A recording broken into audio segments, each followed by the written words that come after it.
Cérémonie festive et récréative du ministère de l'Éducation nationale, de l'enseignement technique et de la formation professionnelle. 10 ans après, c'est l'heure du bilan. Une fois, j'étais avec des amis enseignants et ils m'ont dit avec le système des inscriptions en ligne, vraiment, ça a mis fin au recrutement parallèle.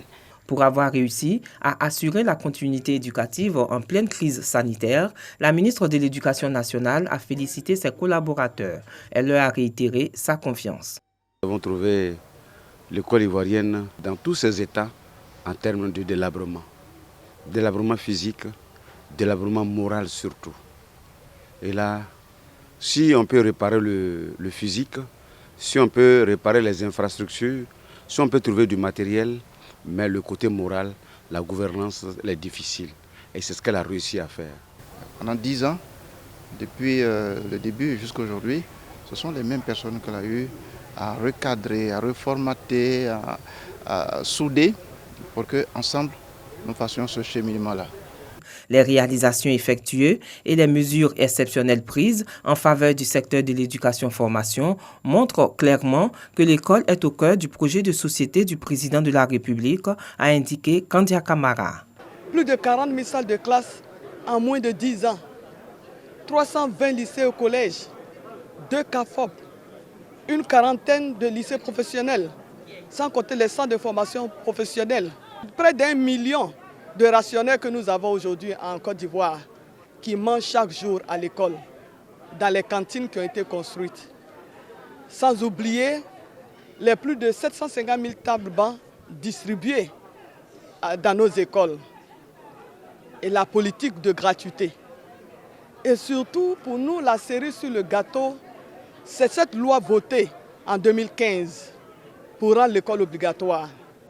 La ministre de l'Éducation nationale, de l'enseignement technique et de la formation professionnelle a demandé à ses collaborateurs de demeurer attentifs à l'évolution des tendances du secteur éducation-formation. Face aux enjeux d'une école compétitive et résiliente, de nombreux défis attendent.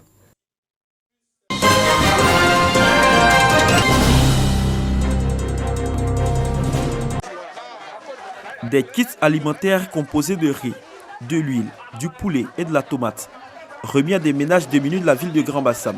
Un total de 5000 kits alimentaires pour soutenir ces ménages défavorisés de la commune à l'occasion du Nouvel An. Un acte de solidarité mené par Ibrahim Magassa, cadre de la ville de Grand-Bassam, soutenu par le ministre Eugène Akaolé, président du conseil régional du Sud Komoué. Un geste qui soulage plus d'un. Le cadeau du ministre vient en appui sur mon budget et ça va soulager tout le monde à la maison. On est content, on va bien manger, on est content. En tout cas, que Dieu les bénisse. Nous sommes très heureux et nous remercions aussi les donateurs d'avoir pensé aux gens qui en ont besoin.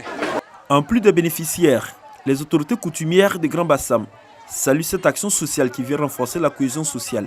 C'est une joie énorme qui nous anime à Grand-Bassam ici. Alors on demande aux Bassamois de garder toujours la paix à Grand-Bassam pour qu'on puisse fêter bien les fins d'année. En remettant ces kits alimentaires, le ministre Eugène Akaolé, assisté des cadres de la région, et la secrétaire d'État chargée des droits de l'homme, Aimé Zébéyou, a invité la population à la culture du vivre ensemble et à la cohésion sociale, tout en œuvrant davantage pour la paix en Côte d'Ivoire. Et cette paix qui, selon lui, permettra de lutter contre la pauvreté. Je voudrais rendre hommage à son Excellence Alassane Ouattara, président de la République. Si les enfants du Sud Komoué vous font donc aujourd'hui des kits alimentaires, c'est parce que le reste du travail est déjà fait et en train d'être fait par Alassane Ouattara. Voilà. C'est-à-dire ce que nous ne pouvons pas faire, les routes, les écoles, les hôpitaux, tout est en train d'être fait par Alassane Ouattara. D'une valeur de 25 millions de francs CFA, ces kits alimentaires ont été distribués dans toute la ville de Grand-Bassam. Il faut rappeler que cette initiative est à sa 2e édition.